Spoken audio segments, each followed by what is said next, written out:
নমো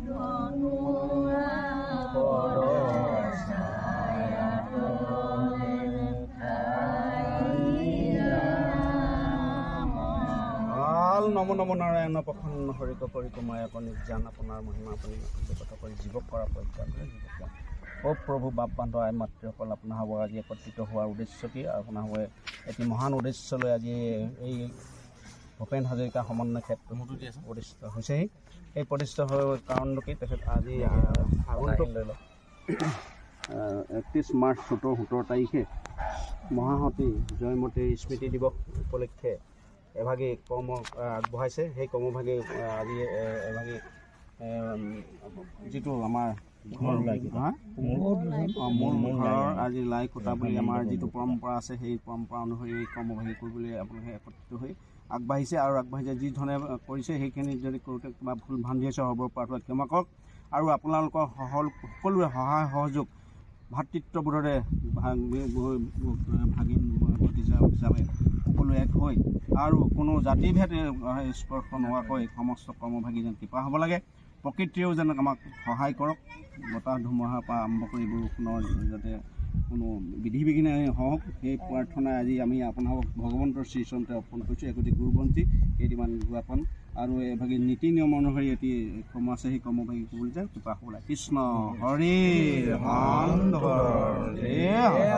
শ্ৰীমন্ত শংকৰ হৰি ভগতৰ জানা ভগতৰো তাহান্ত নাই নাই নাই নাই আমাৰ গুৰু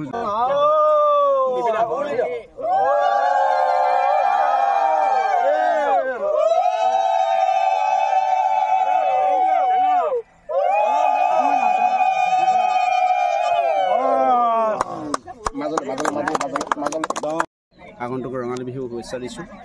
আৰু লগতে আমাৰ জয়মতীৰ স্মৃতি দিৱসৰ যিটো কাৰ্যসূচী কাৰ্যসকলকে আমি সাদৰে নিমন্ত্ৰণ জনাইছোঁ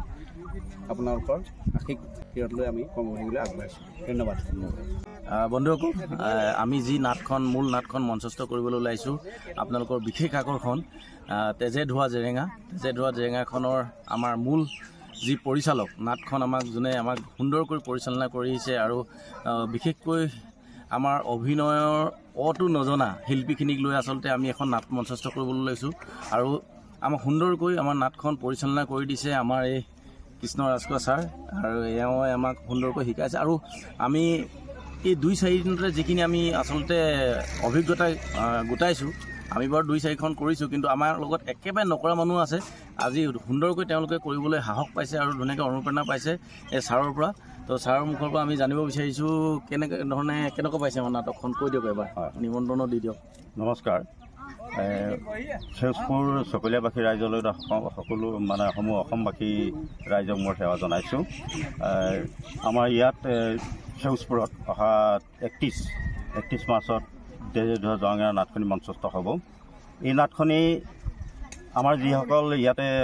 শিল্পীসকল আগবাঢ়ি আহিছে বিভিন্ন চৰিত্ৰত অংশগ্ৰহণ কৰিবৰ কাৰণে পুৰুষ মহিলাসকল আগবাঢ়ি আহিছে ভাল লাগিছে তেওঁলোকৰ আগ্ৰহ দেখি বিশেষকৈ ভাল লাগিছে আৰু বিভিন্ন চৰিত্ৰত অংশগ্ৰহণ কৰা প্ৰতিটো চৰিত্ৰৰ প্ৰতিগৰাকী অভিনেতা অভিনেত্ৰী বৰ আগ্ৰহ হয়তো তেওঁলোকে নতুন বা কিবা নাজানে হ'লেও যিখিনি শিকাই দিয়া হৈছে বা দেখুৱাই দিয়া হৈছে সেইখিনি বৰ গভীৰভাৱে উপলব্ধি কৰিছে আৰু লৈছে আৰু সুন্দৰভাৱে উপস্থাপন কৰিব পাৰিছে তেওঁলোকে সেইটো কাৰণে খুব তেওঁলোকক ভাল লাগিছে মই প্ৰতিগৰাকী এই তেজে ধোৱা জেৰেঙাত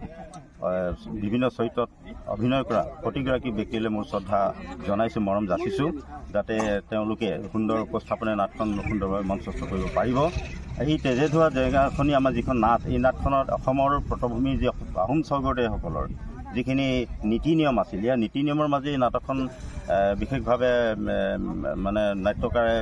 গঠন সংলাপসমূহ বা চৰিত্ৰসমূহ তেওঁলোকে উপস্থাপন কৰাৰ সুযোগ দিছে গতিকে এইটো আহোম প্ৰথা মতে আহোম নীতি নিয়মৰ মাজেই এই নাটখন মঞ্চস্থ হ'ব আৰু লগতে আমি এই নাটখন সুন্দৰভাৱে উপস্থাপন কৰিবৰ বাবে সৰ্বপুৰুষাৰ্থ চেষ্টা কৰিছোঁ আৰু বিশেষকৈ আমি এই নাটখন আমি কাৰিকৰী বিশেষকৈ টেকনিক যিটো বুলি কয় আমি টেকনিক সংযোজন কৰিছোঁ বিভিন্ন ধৰণৰ টেকনিক কলা কৌশল আমি সংযোজন কৰিম যাতে আমাৰ যিসকল ৰাইজে নাটখনি চাই পেলাই যাতে এটা সুন্দৰ সোৱাদ এটা লাভ কৰিব পাৰে আমি আশা ৰাখিছোঁ সকলোৰে সহযোগিতাত ভগৱন্তৰ আশীৰ্বাদ নটগুৰু নটৰাজৰ আশীৰ্বাদত আমি সুন্দৰভাৱে তেজে ধোৱা জেৰেঙাখন উপস্থাপন কৰিব পাৰিম, মঞ্চস্থ কৰিব পাৰিম। তাৰ বাবে আমি আশাবাদী। আৰু এই সুযোগতে আমি সকলোকে 31 মাৰ্চ 2024 তাৰিখে আমাৰ সেউজপুৰৰ ভূপেন হাজৰিকা সমন্বয় ক্ষেত্ৰত আহি আমাৰ নাট উপভোগ কৰিবৰ বাবে সাদৰেৰে আমন্ত্ৰণ জনালোঁ। ধন্যবাদ।